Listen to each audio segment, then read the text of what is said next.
तो एक बार की बात है, महादेव से जाकर के भगवान नारायण ने, शंख चक्र गदा पद्मधारी श्रीमन नारायण भगवान ने जाकर के कहा कि हमको हिमालय पर कोई स्थान बता दीजिए, हम वहां रहकर के भजन करना चाहते।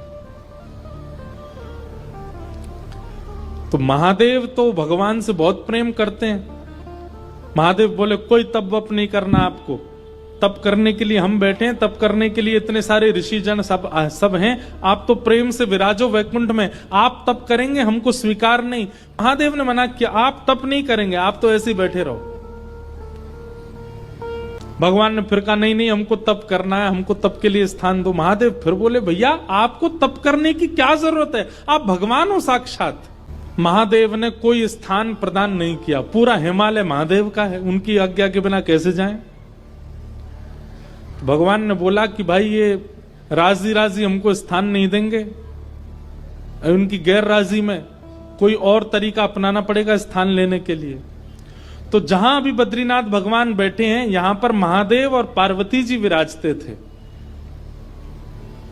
और बद्रीनाथ जो है ना, ये देवताओं का पर्यटन स्थल है, यहां देवता घूमने आते हैं। वो बात बाद में ऐसी व्यवस्थित हो गई, 6 महीना मानव वहां घूमने जाते हैं, फिर 6 महीने के लिए अभी जब बंद हो जाते हैं तो देवता वहां निवास करते हैं।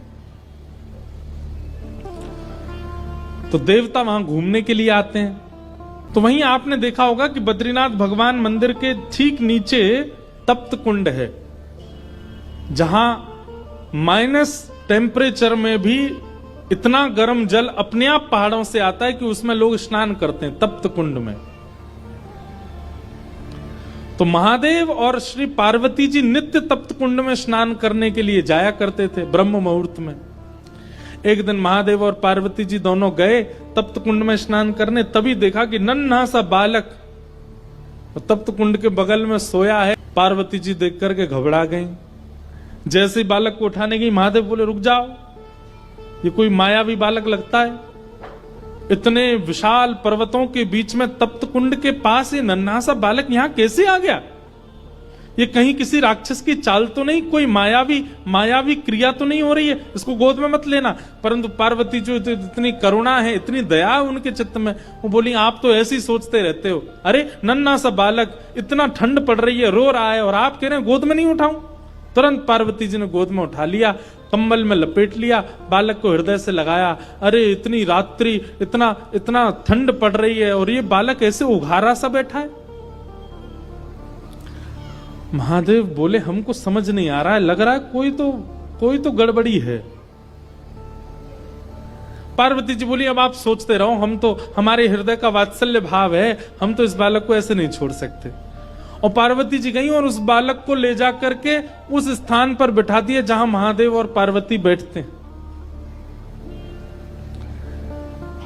महादेव बोले जल्दी करो, स्नान का समय हो गया है, ब्रह्म मुहूर्त का काल है, हमको और भी नित्य कर्म करने, जल्दी चलो स्नान करके अपना निवृत्त हो। पार्वती जी बोली ये बालक अकेले छोड़ के जाएंगे, रोएगा, इसको खेलने के लिए कुछ खिलौना देने पर, यहां बद्रीनाथ में कहां खिलौने आए। तभी वहां बेर का वृक्ष है, बेर को ही संस्कृत में बदरी कहते हैं, बदरी फल। वो बेर के वृक्ष से कुछ बदरी फल तोड़ करके उस बालक के पास रख दिए और उनको गेंद समझ करके वो बालक खेलने लगा। पार्वती जी बोली अब ये बालक जब तक इन गेंद से खेल रहा, हम स्नान करे आते हैं। जैसे ही महादेव पार्वती जी के साथ गए, तप्त कुंड में स्नान आदि किया, अपना नित्य कर्म नियम करके जैसे ही लौट करके आए तो उस स्थान का द्वार, मुख्य द्वार बंद था। खूब प्रयास करने पर भी वो द्वार जब नहीं खुला, महादेव ने क्रोध में भर करके जैसे ही उस द्वार को देखा, द्वार खुल गया। वो बालक तो वहां नहीं था, वही बालक शंख चक्र गदा पद्मधारी श्रीमन नारायण के रूप में तपस्वी की अवस्था में सामने बैठ गए।